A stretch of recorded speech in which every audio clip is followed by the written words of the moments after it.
Hello everyone, welcome back to my channel New Concepts by Ashita. Happy New Year to all. So start करते हैं unit 10 से representative democracy and it's limits. और ये chapter थोड़ा सा ज्यादा lengthy होने वाला है, बहुत सारे टॉपिक्स हैं इसके अंदर। So patiently I request you कि पेशेंटली जो है सुने पूरा चैप्टर, ठीक है। आई मेक श्योर कि आपको इजी से इजी वे में मैं समझा सकूं, ठीक है। तो इंट्रोडक्शन में ज्यादा कुछ नहीं है, इतना ही है कि रिप्रेजेंटेटिव डेमोक्रेसी क्या होती है, उसकी डिफरेंट फॉर्म्स क्या है, एंड हम इस पर्टिकुलर टाइप को रिप्रेजेंटेटिव डेमोक्रेसी को कैसे किसी भी स्टेट के अंदर प्रैक्टिस कर सकते हैं। नेक्स्ट हम देखेंगे कि रिप्रेजेंटेटिव डेमोक्रेसी क्या है, ठीक है। इंडिया का एग्जाम्पल लो।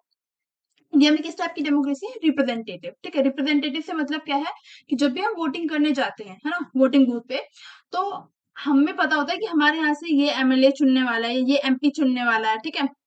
हम उन्हीं को देख के जो है वोट देते हैं, है ना, कि हमारे एरिया में कौन काम करेगा, है ना। हम यही तो देखते हैं कि भाई हमें किस पार्टी से फायदा है ना, कौन, अगर हम किसको वोट डालेंगे तो वो हमारे एरिया में काम करेगी, ठीक है, करप्शन नहीं करेगी। तो डिफरेंट डिफरेंट टाइप्स की जो है पार्टीज हैं, बहुत सारी रीजनल होती हैं, बहुत सारी बड़ी बड़ी पार्टी होती है, जैसे बीजेपी, आम आदमी पार्टी, कांग्रेस, ये सब क्या है, बड़ी पार्टीज हैं, ठीक है। तो हम वोट डालते हैं, पर क्या हम डायरेक्टली जो है मोदी जी को वोट डाल रहे हैं? अगर हम बीजेपी को वोट डाले तो क्या मोदी जी को डायरेक्ट वोट डाल रहे हैं? नहीं। हर एक पार्टी का अपना रिप्रेजेंटेटिव होता है हर एक एरिया से, है ना। तो उन्हीं को हम क्या कहते हैं? रिप्रेजेंटेटिव कहते हैं, है ना। और उन्हीं को हम वोट डालते हैं। फिर आगे जाके वो पूरा प्रोसेस, पूरा वोटिंग प्रोसेस होता है, फिर जो जीतता है वो पावर में आता है। नेक्स्ट हम क्या यहाँ पे पॉइंट बताया गया है कि ये इनडायरेक्ट है ना। इनडायरेक्ट फॉर्म जो रिप्रेजेंटेटिव डेमोक्रेसी है, ये इनडायरेक्ट फॉर्म है। क्यों इनडायरेक्ट फॉर्म है? क्योंकि हम जिस भी रिप्रेजेंटेटिव को, है ना, वोट डाल रहे हैं, फॉर एग्जाम्पल अगर हम बीजेपी के किसी रिप्रेजेंटेटिव को वोट डाल रहे हैं अपने एरिया से, तो आगे जाके वो मेंबर ऑफ पार्लियामेंट बनेंगे, है ना, या मेंबर ऑफ लेजिस्लेटिव असेंबली बनेंगे। तो जो भी पॉलिसीज बनेंगी, है ना, पब्लिक पॉलिसीज जो भी बनेंगी, जैसे कि कोई भी नया कानून बनना है या कोई भी जो है रूल्स एंड रेगुलेशन जो भी बनते हैं पार्लियामेंट के अंदर बिल पास होके, तो उस पे आपके बिहाफ पे कौन डिसीजन लेगा? जिसको आपने वहां से चुन के जिताया है ना, जिस भी विधायक को, एमएलए को, एमपी को आपने वहां से चुन के जिताया, वो आपके बिहाफ पे वहां पे डिसीजन लेगा, ठीक है, कि मेजोरिटी जनता के लिए क्या चीज ठीक है। तो ये क्या है? इनडायरेक्ट फॉर्म है, जहां पर डायरेक्टली पब्लिक थोड़ी ना जाके पार्लियामेंट में बैठ रही है और डिसीजन ले रही है। पॉसिबल भी नहीं है ना। क्यों पॉसिबल नहीं? क्योंकि इंडिया की पॉपुलेशन इतनी ज्यादा है, या अदर स्टेट में भी, जिन भी स्टेट में पॉपुलेशन बहुत ज्यादा है, वहां पर किस टाइप की डेमोक्रेसी होती है? इनडायरेक्ट फॉर्म ऑफ डेमोक्रेसी, ठीक है, जिसको हम रिप्रेजेंटेटिव डेमोक्रेसी पे कहते हैं, ठीक है। नेक्स्ट हम देखेंगे स्ट्रेंथ क्या है रिप्रेजेंटेटिव डेमोक्रेसी की। फर्स्ट इज कि ये ऑफर करती है एक प्रैक्टिसेबल फॉर्म, ठीक है। प्रैक्टिसेबल फॉर्म मतलब जहां पर, जिन देशों में बहुत ज्यादा लार्ज पॉपुलेशन है, ठीक है, वहां पर जो है हम डेमोक्रेसी प्रैक्टिस कर पाते हैं बिकॉज ऑफ रिप्रेजेंटेटिव डेमोक्रेसी, ठीक है। नेक्स्ट हम देखेंगे ये ऑर्डिनरी सिटीजन्स का बर्डन जो है क्या करती है? कम करती है। कैसे कम करती है? क्योंकि देखो, अब हर एक आम इंसान की जिंदगी जो है अलग अलग है, ठीक है। कुछ लोग गरीब भी हैं जिनको पता ही नहीं है कि हमारे पास राइट्स भी हैं, या हमें वोट भी करना चाहिए, या ऐसे ऐसे कुछ होता है। आप कितनी न्यूज सुनते होंगे कि जो वोट है, वोट चोरी हो रही है, या फिर जो है लोग अपनी कास्ट देख के वोट डाल रहे हैं, है ना, कि भाई ये हमारी कास्ट से है तो हम इसी को वोट देंगे, ठीक है। या बीजेपी पार्टी जो है हिंदुत्व पॉलिसी को सपोर्ट करती है तो हम बीजेपी को ही वोट देंगे, है ना। तो कितने लोगों को अपने राइट्स, बेसिक राइट्स नहीं पता है, अवेयरनेस नहीं है लोगों में। तो एक तरीके से जब हम किसी पर्टिकुलर रिप्रेजेंटेटिव को चुन के पावर में लाते हैं और वो हमारे बिहाफ पे डिसीजन मेकिंग करता है पार्लियामेंट के अंदर, तो क्या है, ऑर्डिनरी पीपल का बर्डन कम होता है, ठीक है। बर्डन इन द सेंस यानी कि उन्हें डायरेक्टली हर टाइम, टाइम टू टाइम जो है उस पॉलिटिकल पूरे प्रोसेस में पार्टिसिपेट नहीं करना पड़ता। उनके बिहाफ पे ऑलरेडी जिनको चुन के आपने पावर में भेजा है, वो क्या करते हैं? डिसीजन मेकिंग करते हैं। Third is it maintain stability by distancing the ordinary citizen from politics, ठीक है।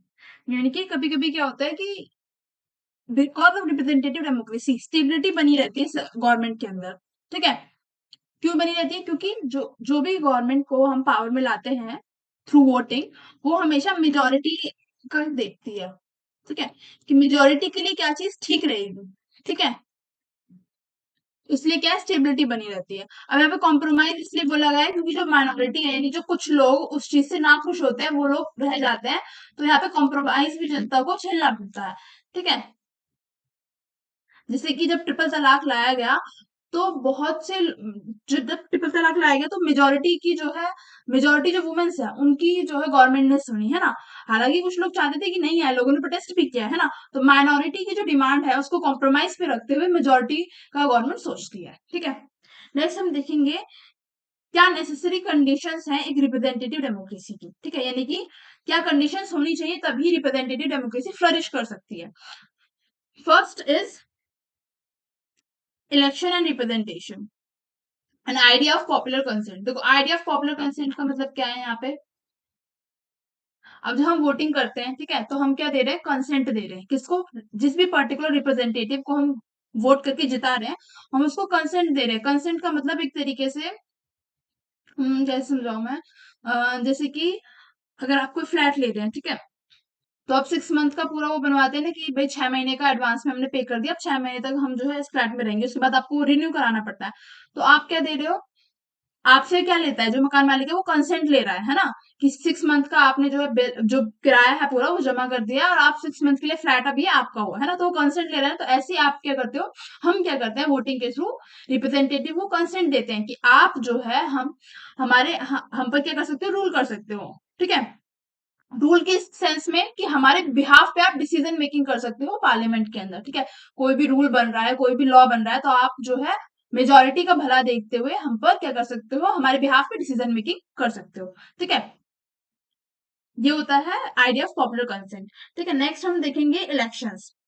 अब नेक्स्ट फीचर क्या बोला गया है कि जो होना ही होना चाहिए वो है कि इलेक्शंस जो है फेयर हो, है ना, यानी कि किसी भी तरह का भेदभाव ना हो, किसी को फोर्सफुली वोट ना कराया जाए, ठीक है। नेक्स्ट थर्ड बोला गया इलेक्शन हमेशा रेगुलर होनी चाहिए, जैसे कि इंडिया में हर 5 साल में इलेक्शन होते हैं, ठीक है। नेक्स्ट हम देखेंगे डिफरेंट व्यूज क्या है रिप्रेजेंटेटिव डेमोक्रेसी के ऊपर, ठीक है, डिफरेंट डिफरेंट स्कॉलर्स के।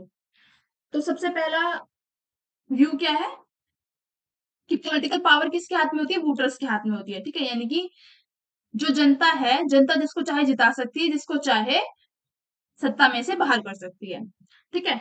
नेक्स्ट क्या है पब्लिक पावर, ठीक है, जो मैंने भी बोला आपको कि गवर्नमेंट जो लोग हैं वो क्या कर सकते हैं, किसी भी पर्टिकुलर पार्टी को या किसी भी पर्टिकुलर रिप्रेजेंटेटिव को वोट देके जिता भी सकती है एज वेल एज, एक सेकेंड, हाँ, वोट देके जिता भी सकती है एज वेल एज हटा भी सकती है ना। नेक्स्ट हम देखेंगे जोसेफ स्कम्पटर कह रहे हैं कि summed it up in Capitalism, Socialism and Democracy 1976 में इन्होंने बोला कि by describing representative democracy as an institutional arrangement for arriving at political decision in which individual acquire the power to decide means of a competitive struggle। देखो यहाँ पे competitive struggle से मतलब क्या है कि जो इंडिविजुअल हैं वो हम डिसीजन लेते हैं, यानी वोटिंग जो है हम वोटिंग करते हैं, उस टाइम पे हम क्या देखते हैं कि डिफरेंट डिफरेंट पार्टी आपस में क्या कर रही है, compete कर रही है ना।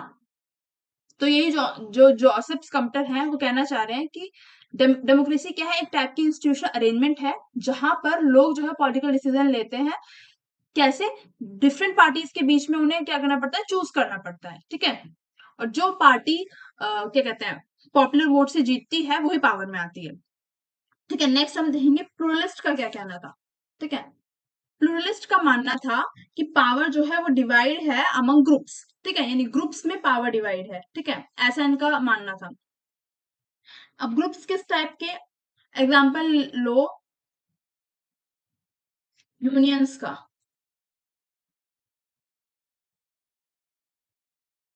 है ना, जैसे कि यूनियंस होती है, किसान सभा यूनियन है ना, स्टूडेंट यूनियन होती है, वर्कर यूनियन यूनियन होती है। तो इस टाइप से प्लूरलिस्ट का मानना था कि डेमोक्रेसी किस टाइप की, डेमोक्रेसी का नेचर किस टाइप का, प्लूरलिस्ट नेचर है, जहां पर जो पावर है वो ग्रुप्स के हाथ में बटी हुई है ना। ऐसा मानना था जिनका प्लूरलिस्ट व्यू था।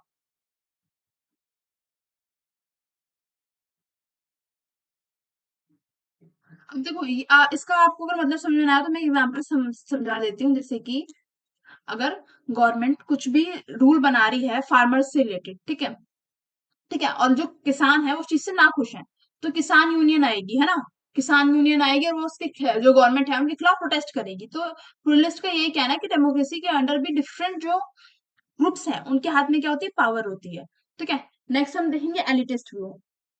एलिटिस्ट का मानना था कि पावर जो है कंसंट्रेटेड है किसके हाथ में, रिच के हाथ में, ठीक है, और सफर कौन कर रहा है? माइनॉरिटी, जो गरीब लोग हैं वो सफर कर रहे हैं। पावर किसके हाथ में है? जो अमीर लोग हैं उनके हाथ में है।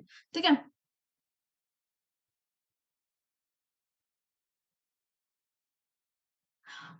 अब यहाँ पे बोला गया है what is majority rule, some view democracy as a majority rule, majority rule is a practice which prioritises accountable to will of the majority. What is majoritarianism, majoritarianism implies insensitivity towards marginalized and individual। तो जैसे कि मैंने आपको बताया कि यहाँ पे elitist का मानना था कि रिप्रेजेंटेटिव डेमोक्रेसी के अंदर किसका रूल होता है? अमीरों का रूल होता है। ठीक है, और जो माइनॉरिटी है या जो गरीब लोग हैं उनके जो राइट्स हैं, उनकी जो बेसिक चीजें हैं वो क्या होती है? सफर करती हैं। ठीक है, क्योंकि अमीर जो है सिर्फ वो अपनी सोचेगा, है ना, वो माइनॉरिटी की क्यों सोचेगा? तो माइनॉरिटी जो है लेफ्ट आउट हो जाती है एक तरीके से। ठीक है, और एलिटिस्ट का ये भी मान, जो एलिटिस्ट व्यूज को मतलब जिन्होंने एलिटिस्ट व्यू दिया, वो इनका ये भी मानना था कि डेमोक्रेसी क्या है? एक मेजोरिटी रूल है। ठीक है, कैसे मेजोरिटी रूल है? कि यहाँ पर जो है मेजोरिटी लोगों का भला देखा जाता है on the compromise of minority, जैसे मैंने आपको ट्रिपल तलाक वाले एग्जाम्पल में बताया। ठीक है, नेक्स्ट हम देखेंगे राइवल व्यूज। कौन कौन से व्यू हमने पढ़ लिए? फर्स्ट इज प्लूरलिस्ट, जो प्लूरलिस्ट थे उनका क्या कहना था। सेकंड हमने पढ़ लिया कि एलिटिस्ट का क्या कहना था रिप्रेजेंटेटिव डेमोक्रेसी के बारे में। थर्ड हमने देखना है राइवल व्यूज। ठीक है, तो कुछ लोग जो है there is a considerable amount of disagreement about the meaning and significance of representative democracy. अब बहुत सारे स्कॉलर्स के बीच में क्या होता है? डिसएग्रीमेंट हो रहा था रिप्रेजेंटेटिव डेमोक्रेसी के मीनिंग को लेकर और उसके सिग्निफिकेंस को लेकर। ठीक है, क्या क्वेश्चन पुटअप किए? पहला क्वेश्चन पुटअप किया, does it ensure a genuine healthy disposal of political power? क्या रिप्रेजेंटेटिव डेमोक्रेसी के अंदर एक डिस्ट्रीब्यूशन ऑफ जो पॉलिटिकल पावर है वो जेन्युइन है? सेकंड था क्या डेमोक्रेटिक प्रोसेस जो है जेन्युइनली लॉन्ग टर्म बेनिफिट है इसके कुछ? अगर हम रिप्रेजेंटेटिव डेमोक्रेसी को प्रैक्टिस कर रहे हैं, ठीक है, तो क्या इसके लॉन्ग टर्म बेनिफिट हैं? ठीक है, थर्ड क्या था? Can political equality coexist with economic equality? क्या रिप्रेजेंटेटिव डेमोक्रेसी के अंदर political equality as well as economic equality एक साथ को एग्जिस्ट करती हैं? ठीक है, तो ये थ्री टाइप के क्वेश्चंस थे जो इमर्ज होके आए। ठीक है, अब इन शॉर्ट हम क्या देख रहे हैं कि रिप्रेजेंटेटिव डेमोक्रेसी को अलग अलग स्कॉलर ने अपने हिसाब से, अपने वे ऑफ टॉकिंग के हिसाब से क्या किया है? एक्सप्रेस किया है। ठीक है, बहुत सारे पॉलिटिकल थिंकर्स का ऐसा मानना था कि रिप्रेजेंटेटिव डेमोक्रेसी क्या है? सुपीरियर है to other form of political organisation. ठीक है, कोई भी अदर फॉर्म से क्या है? रिप्रेजेंटेटिव डेमोक्रेसी क्या है? सुपीरियर है, सबसे ऊपर है। ठीक है, क्यों सबसे ऊपर है? क्योंकि उनका ऐसा मानना था कि रिप्रेजेंटेटिव डेमोक्रेसी बेसिक जो लोगों के ह्यूमन राइट्स है उनको प्रोटेक्ट करती है। ठीक है, इसीलिए, और लोगों के अंदर क्या है? हमें इक्वालिटी भी देखने के लिए मिल रही है रिप्रेजेंटेटिव डेमोक्रेसी के अंदर। ठीक है, कि लोगों को इक्वली ट्रीट किया जा रहा है, लोगों के बेसिक राइट्स का ध्यान रखा जा रहा है। ठीक है, अदर्स क्या बिलीव करते थे? अदर्स बिलीव करते थे कि डेमोक्रेसी एक ऐसी फॉर्म ऑफ गवर्नमेंट है जहां पर which is most likely to take rational decision because many people's knowledge and ideas are pooled together. ठीक है, देखो यहाँ पे अदर स्कॉलर्स का क्या मानना था कि डेमोक्रेसी एक ऐसी फॉर्म ऑफ गवर्नमेंट है जहां पर रैशनल डिसीजन लिए जाते हैं, यानी सही डिसीजन लिए जाते हैं। क्यों? क्योंकि यहाँ पर बहुत सारे लोगों की नॉलेज पूल की जाती है। अब आप एग्जांपल लो, इंडिया में जब भी कोई लॉ बन रहा है या पॉलिसी मेकिंग हो रही है, ठीक है, किसी भी चीज के ऊपर डिबेट डिस्कशन हो रहा है, तो कितने सारे लोग पार्लियामेंट में मौजूद होते हैं, है ना? तभी किसी बिल को लॉ बनाया जाता है ना? पूरा लॉ तभी बनता है जब सब लोग की जो है सहमति हो, है ना, मेजोरिटी की सहमति आए, है ना, तभी तो इसलिए कहा जा रहा है कि कैसे जो है नॉलेज को पूल किया जा रहा है टुगेदर। ठीक है, नेक्स्ट है नेक्स्ट है कि डेमोक्रेसी क्या करती है? स्टेबल है प्लस लॉन्ग लास्टिंग है, यानी कि डेमोक्रेसी एक स्टेबल गवर्नमेंट है, यहाँ पर जल्दी से तानाशाही टाइप की सिचुएशन नहीं क्रिएट होती। ठीक है, नेक्स्ट है कुछ लोगों का मानना था कि डेमोक्रेसी जो है इनकरेज करती है इकोनॉमिक ग्रोथ। ठीक है, नेक्स्ट हम देखेंगे कुछ स्कॉलर्स का ये भी मानना था कि रिप्रेजेंटेटिव डेमोक्रेसी एक गुड फॉर्म ऑफ गवर्नमेंट है बिकॉज इस टाइप के गवर्नमेंट में जो लोग होते हैं वो फ्री होते हैं। ठीक है, और ह्यूमन डेवलपमेंट अच्छे से हो पाता है। क्यों? क्योंकि वो गवर्नमेंट के किसी भी दबाव में नहीं है। ठीक है, तानाशाही जैसी गवर्नमेंट में क्या होता है? आपने सुना होगा कि कोविड के टाइम पे किम जोंग ने क्या किया? जिन जिन लोगों को कोरोना हुआ उनको क्या कर दी? गोली मरवा दी, है ना? तो ये क्या है? एक तरीके से यहाँ पे जनता फ्री नहीं है ना? फ्रीली वो कुछ नहीं कर सकती। जैसे चाइना में आप देख लो कि जो लोग हैं वो फ्री नहीं है ना? तो ये सब प्रॉब्लम हमें रिप्रेजेंटेटिव डेमोक्रेसी के अंदर देखने के लिए नहीं मिलती। नेक्स्ट हम देखेंगे फंडामेंटल प्रिंसिपल्स क्या है डेमोक्रेसी की। ठीक है, फर्स्ट क्या है? पॉपुलर सोवर्निटी हमें देखने के लिए मिलती है। ठीक है, अब पॉपुलर सोवर्जिनिटी के अंदर फर्स्ट पॉइंट क्या है कि रिप्रेजेंटेटिव डेमोक्रेसी के अंदर गवर्नमेंट जब भी पॉलिसीज बना रही है लोगों के लिए, ठीक है, हमेशा हमें क्या देखने के लिए मिलेगा, लोगों की डिमांड्स फुलफिल की जाती है ना। जो लोगों की डिमांड है उसी के हिसाब से गवर्नमेंट जो है स्कीम्स बनाती है या गवर्नमेंट जो है लॉ बनाती है, ठीक है।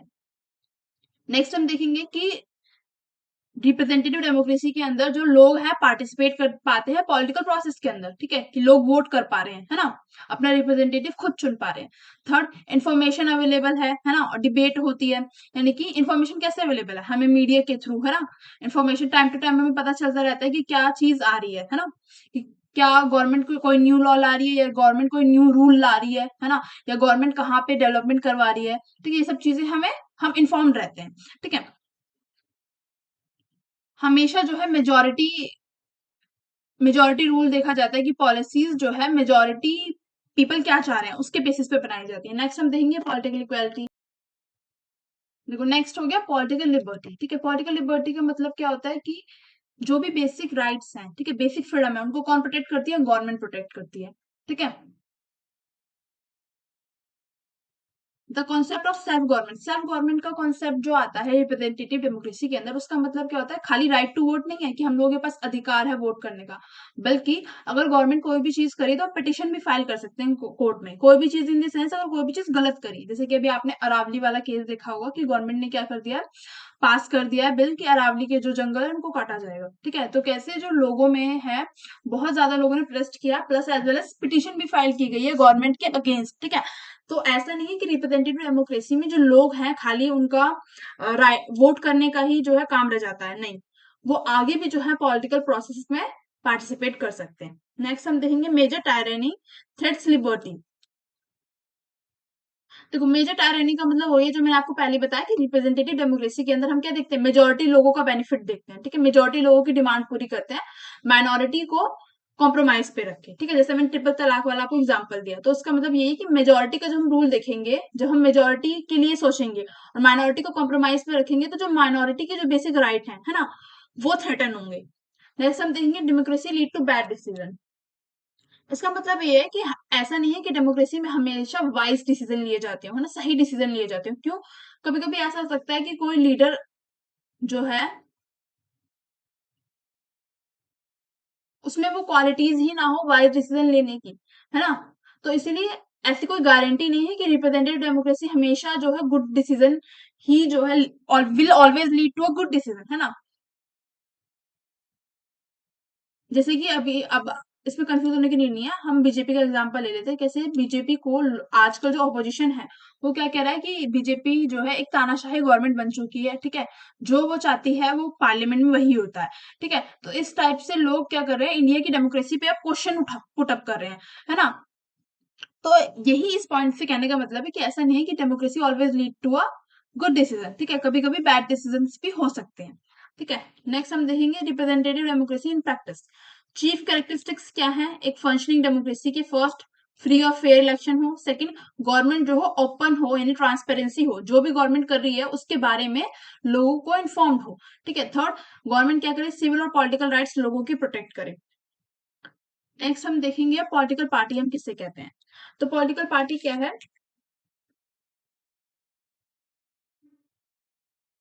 Political party crucial part play करती है पॉलिटिकल प्रोसेसेस के अंदर, ठीक है, एज वेल एज एक ये क्या है, एक यूनिट है, ठीक है।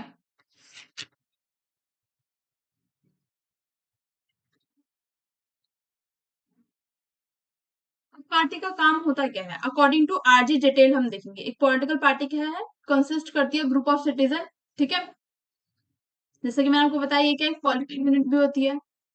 By the use of the voting power they aim to control the government, ठीक है। अब ये जो पार्टी है, ठीक है, ये पावर में कब आती है, जब हम किसी भी पर्टिकुलर, फॉर एग्जांपल मान लो कांग्रेस है, सी से कांग्रेस नोट कर रही हूँ, ठीक है, कांग्रेस है, हम इसको वोट देके जिताएंगे तब वो पावर में आएगी, है ना। अब कुछ एसेंशियल फीचर्स क्या होते हैं पॉलिटिकल पार्टी के? First is people constituting a political party have a certain degree of agreement on fundamental principles, यानी कि अगर फॉर एग्जाम्पल कोई कांग्रेस का नेता, ठीक है, या कोई भी रिप्रेजेंटेटिव राजस्थान से खड़ा हो रहा है, ठीक है, या और कोई यूपी से खड़ा हो रहा है, तो दोनों की जो आइडियोलॉजी होगी वो सेम होनी चाहिए, है ना। यानी कि ऑल ओवर द इंडिया अगर कांग्रेस का रिप्रेजेंटेटिव कहीं से भी इलेक्शन कंटेस्ट कर रहा है तो उनकी जो आइडियोलॉजी है वो सेम होनी चाहिए, ठीक है? ऐसा नहीं है कि वो डिसएग्री करें, ठीक है? फर्स्ट तो ये हो गया। Second, they seek to their objective through constitution means, यानी कि जो भी उनकी पार्टी के गोल है, ठीक है, वो उनको कॉन्स्टिट्यूशनल यानी कॉन्स्टिट्यूशन के अनुसार ही या कॉन्स्टिट्यूशन को फॉलो करते हुए उन ऑब्जेक्टिव को फुलफिल करें, ठीक है। थर्ड, एक पॉलिटिकल पार्टी एम करे to further in national interest rather than sectional interest, यानी कि पॉलिटिकल पार्टी हमेशा जो है पूरे देश के हित के बारे में सोचे, ठीक है, ना कि अपने सेल्फ इंटरेस्ट के, ठीक है। It seeks to capture political power to enable it for further public interest, ठीक है, यानी कि जब भी वो पावर में आए तो हमेशा वो पब्लिक पब्लिक इंटरेस्ट के बारे में सोचे, ठीक है। पॉलिटिकल पार्टीज क्या है, बैकबोन है डेमोक्रेसी की, ठीक है, और वेरियस फंक्शन परफॉर्म करती हैं। फर्स्ट, पॉलिटिकल पार्टीज क्या करती है, माउल्ट करती है पब्लिक ओपिनियन, ठीक है। जब भी आप किसी भी जब भी देखोगे आप इलेक्शन होते हैं तो हमेशा अलग अलग पार्टीज अलग अलग वादे करती हैं, ठीक है, तो इसी को हम क्या कहते हैं कि पार्टीज क्या करती हैं, पब्लिक ओपिनियन को इन्फ्लुएंस करती हैं, ठीक है, कि हम आपको ये प्रोवाइड करेंगे, अगर जो है हम पार्टी में हमारी जो है हमारी पार्टी पावर में आई तो हम क्या करेंगे, टैब बांटेंगे बच्चों में, है ना, ये फलान देंगे ढमकान देंगे। Second is parties play a role in the conduct of elections, ठीक है।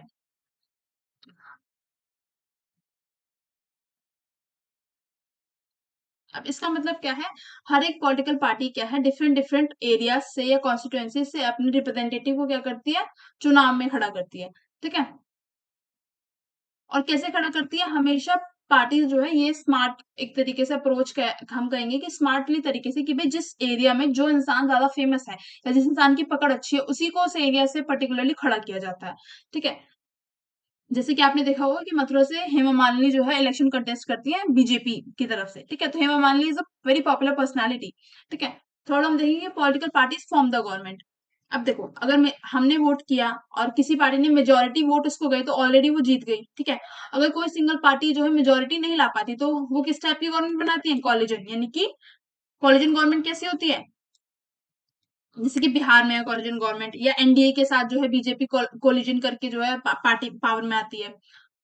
अब ऑपोजिशन का काम यहाँ पे क्या रह जाता है कि ऑपोजिशन क्या करती है, हमेशा जो है जो भी करंट गवर्नमेंट काम कर रही है, ठीक है, उसमें जो भी फेलियर हो रहा है उस चीज को हमेशा ऑपोजिशन पार्टी हाईलाइट करती है कि भाई करंट गवर्नमेंट ये गलत चीजें कर रही है, ठीक है, या ये चीजें जनता के हित में नहीं है।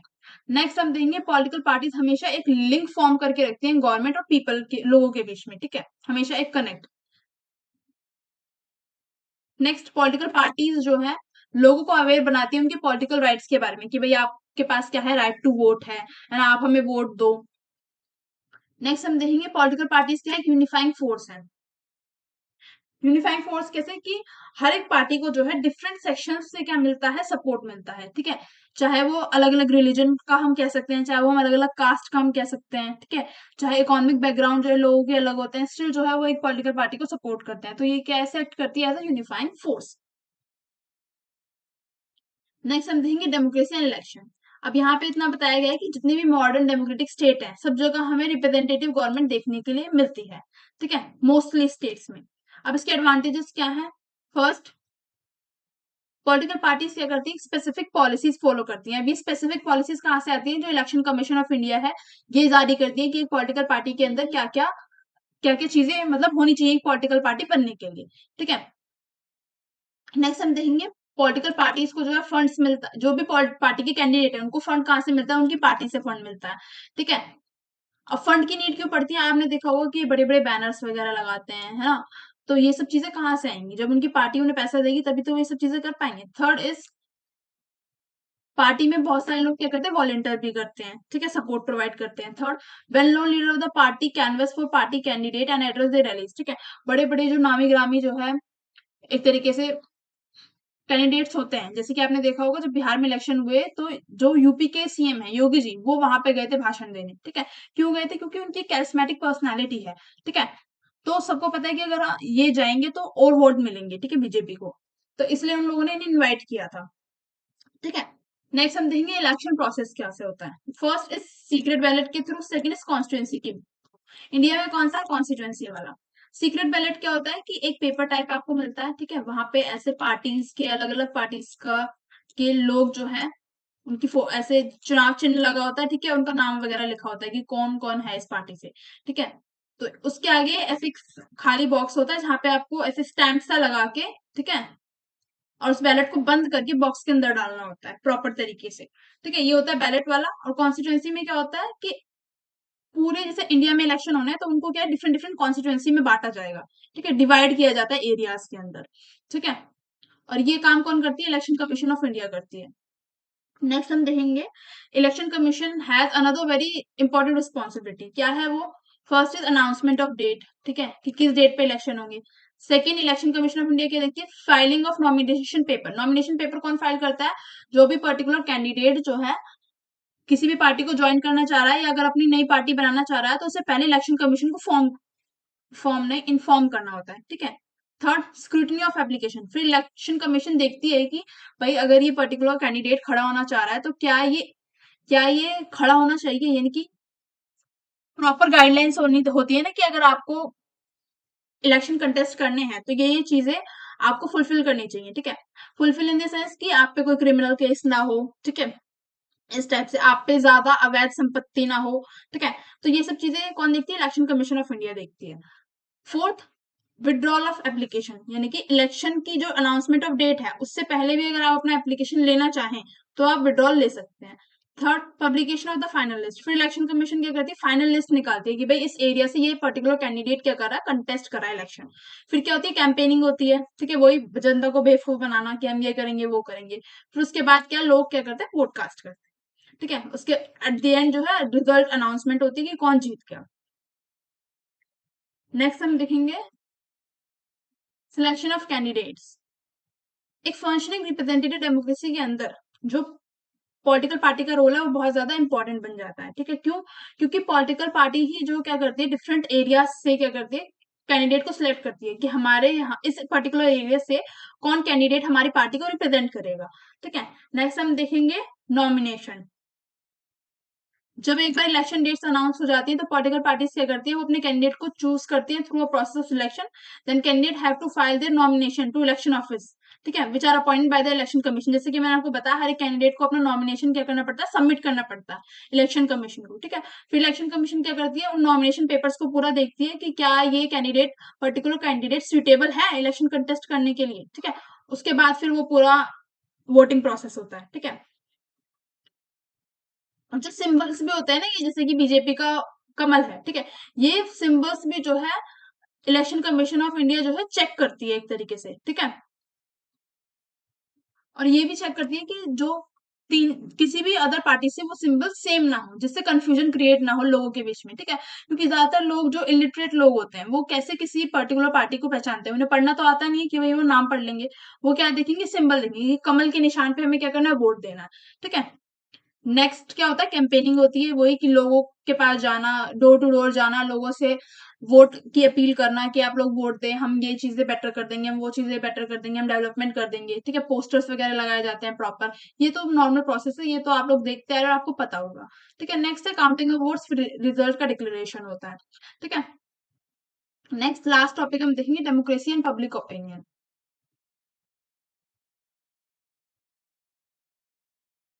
तो जैसे कि हम सबको पता है कि डेमोक्रेसी के अंदर पब्लिक का रोल बहुत ज्यादा होता है ना। तो जो भी पार्टी पावर में आती है उसे हमेशा ये सोच के चलना पड़ता है कि अगर हम कोई भी पब्लिक पॉलिसी लाएंगे तो उसमें लोगों का उस चीज पर क्या रिएक्शन होगा। ठीक है, स्ट्रॉन्ग पब्लिक ओपिनियन हमेशा एक सिग्निफिकेंट रोल प्ले करता है इन कैप्चर ऑफ पावर। यानी जब तक पब्लिक आपके फेवर में है, जैसे कि बीजेपी को 2014 से अभी तक बीजेपी क्या है, करंट गवर्नमेंट में है। ठीक है, तो वो क्यों है? क्योंकि बीजेपी ने एक स्ट्रॉन्ग पब्लिक ओपिनियन फॉर्म कर रखा है कि लोग जो है कभी मानते ही नहीं है कि हाँ बीजेपी कुछ करप्शन कर भी रही है या कुछ गलत कर भी रही है। हमेशा वो लोग सोचते हैं कि नहीं, बीजेपी है तो वो सही ही करेगी जो भी कर रही है। ठीक है, तो फॉर्मेशन ऑफ जो पब्लिक ओपिनियन है वो कैसे बनता है? अब पब्लिक ओपिनियन कैसे बनेगा? हम जो आसपास चीजें देख रहे हैं, है ना, अगर हमें आसपास चीजें सही दिखाई देंगी तो हम क्यों किसी भी गवर्नमेंट को क्रिटिसाइज करेंगे? ठीक है, जैसे कि अभी यमुना जो नदी है उसकी कंडीशन कितनी बुरी है ना। तो लोग क्या करें? बीजेपी को क्रिटिसाइज कर रहे हैं कि बीजेपी ने वादा किया कि हम यमुना को साफ करेंगे, बट एज सच हमें कुछ दिखाई नहीं दे रहा है ना। तो पब्लिक ओपिनियन कैसे फॉर्म होता है? या तो जो चीज हम सामने देख रहे हैं या जो हमें दिखाया जा रहा है, जैसे कि हम टीवी पे देखेंगे, मीडिया जो हम देखेंगे, जो सोशल मीडिया, वहां पे हम जो जो चीजें देखेंगे, तो उससे हमारा क्या ओपिनियन फॉर्म होता है किसी भी एक पर्टिकुलर पार्टी को लेके। ठीक है, नेक्स्ट हम देखेंगे जेंडर एंड डेमोक्रेसी। तो यहाँ पे ये बताया गया है कि जब थर्ड वेव आई डेमोक्रेटाइजेशन की 1970s के आसपास, तो उस टाइम पे हमें क्या देखने के लिए मिला कि 1920 सेंचुरी के टाइम पे जो वुमेन्स हैं वो क्या कर रही थी, सफर कर रही थी। वुमेन्स कैसे सफर कर रही थी कि पॉलिटिकल जो राइट्स हैं, ये जो राइट टू वोट वगैरह हैं, ये मेंस के पास तो थे बट वुमेन्स के पास नहीं थे। ठीक है, तो वुमेन्स ने क्या किया, एक तरीके से लड़ाई लड़ी। ठीक है, कि हमें जो है इस पॉलिटिकल एरिना में पार्टिसिपेट करने करने दिया जाए। ठीक है, और वो एट द एंड वो विन भी हुई। ठीक है, तो वो यहाँ पे इतना ज्यादा ऐसा इंपॉर्टेंट नहीं है, तो मैं इसलिए बेसिक बेसिक थोड़ा थोड़ा बता दे रही हूँ, क्योंकि ये चैप्टर बहुत लेंदी है। कोई भी मुझे लगता नहीं है लास्ट तक वीडियो अभी तक देख रहा होगा। अगर आप वीडियो में बने हो, डेट मीन्स आप एक जेन्युइन स्टूडेंट हो। ठीक है, अब यहाँ पे हम देखेंगे कि कैसे फेमिनिस्ट ने क्रिटिसाइज किया है। कैसे क्रिटिसाइज किया है, इन्होंने बोला है कि citizenship is defined not just in terms of civil and political right but also in terms of economic and social rights that can facilitate the full participation of the all political sphere. यानी कि इनका ये कहना था कि जो citizenship है, कि हम किसी भी देश के नागरिक हैं, वो खाली हम सिविल और पॉलिटिकल राइट्स के अनुसार नहीं देख सकते। ठीक है, कि हमारे पास क्या राइट्स हैं, बट इकोनॉमिक और सोशल राइट्स कितने ज्यादा है एक किसी पर्टिकुलर स्टेट में, ये भी बहुत ज्यादा मैटर करता है। ठीक है, जैसे कि जो वुमेन्स है उनको अलाउड नहीं था। इकोनॉमिक राइट्स क्या होंगे कि उन्हें अलाउड हो काम करना, वो उन्हें अलाउड नहीं था, है ना। सोशल राइट्स क्या होंगे, सोसाइटी में उनकी रिस्पेक्ट होना, जो कि नहीं थी। ठीक है, तो यही है जो फेमिनिस्ट व्यू है जिनका इन्होंने क्रिटिसाइज किया है लिबरल जो पॉलिटिकल थ्योरी है उसको। ठीक है, कि जो पॉलिटिक्स है, उनका कहना यही था कि पॉलिटिक्स ने हमेशा साइडलाइन किया है वुमेन्स को। ठीक है, ये आप पढ़ सकते हो, ये इतना ऐसा इजी है। ठीक है, अगर आप पढ़ोगे ना तो आपको समझ में आ जाएगा।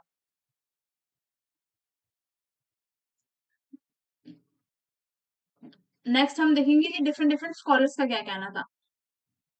पहला एरिस्टोटल ने बोला कि Aristotle reminded us that for its proper functioning even a democracy need a stable system of law.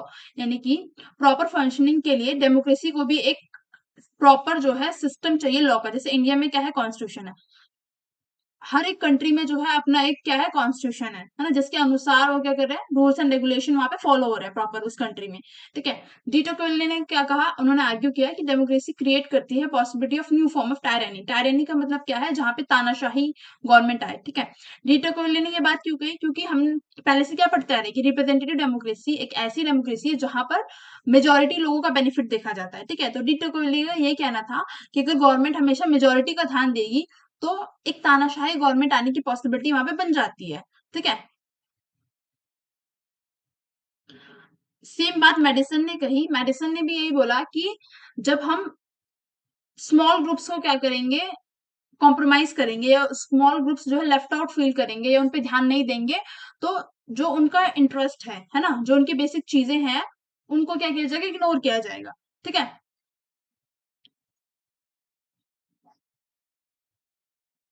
अब पैरेटो का मानना था कि डेमोक्रेटिक सोसाइटी जो है may claim to be it will be inevitably rule by powerful elite. यानी हमेशा से क्या है, ये पावरफुल रिच जो है, रिच लोग जो है डेमोक्रेटिक सोसाइटी को रूल करते हैं। ठीक है, बट इन्होंने एक चीज और एड ऑन करी कि अगर जो है डेमोक्रेटिक सोसाइटी के अंदर एक प्रॉपर सेपरेशन ऑफ पावर हो, जैसे इंडिया में लेजिस्लेटिव, एग्जीक्यूटिव, जुडिशरी, तीनों के बीच में तीनों की पावर क्या है, अलग अलग है। ठीक है, अगर सोसाइटी के अंदर सेपरेशन ऑफ पावर हो प्लस उनके ऊपर चेक एंड बैलेंसेस लगाने के लिए कोई पर्सन हो, person in the sense India में क्या है, जुडिशरी है। ठीक है, अगर जो पार्लियामेंट में कोई भी रूल मेकिंग कॉन्स्टिट्यूशन के अनुसार नहीं होगी, तो जुडिशरी उनपे क्या है, आवाज उठाएगी कि भाई ये हमारे कॉन्स्टिट्यूशन में नहीं लिखा हुआ है, आप इस चीज को नहीं कर सकते। ठीक है, तो जुडिशरी मौजूद है इंडिया में।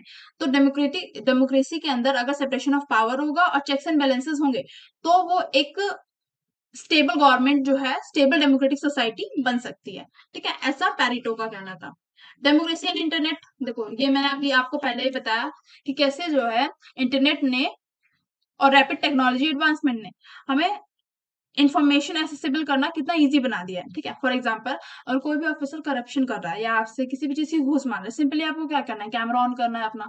ठीक है, कितने इजीली आप उसको एक्सपोज कर सकते हो। तो डेमोक्रेसी एंड इंटरनेट ने बहुत ज्यादा जो चीजें हैं उनको इजी बना दिया है। ठीक है,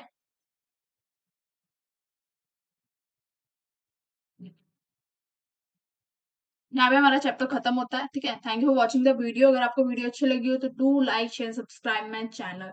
ठीक है, प्लीज, मैं बहुत मेहनत करती हूँ, बहुत बोलना पड़ता है, तो सेशन को लाइक करना ना भूलें।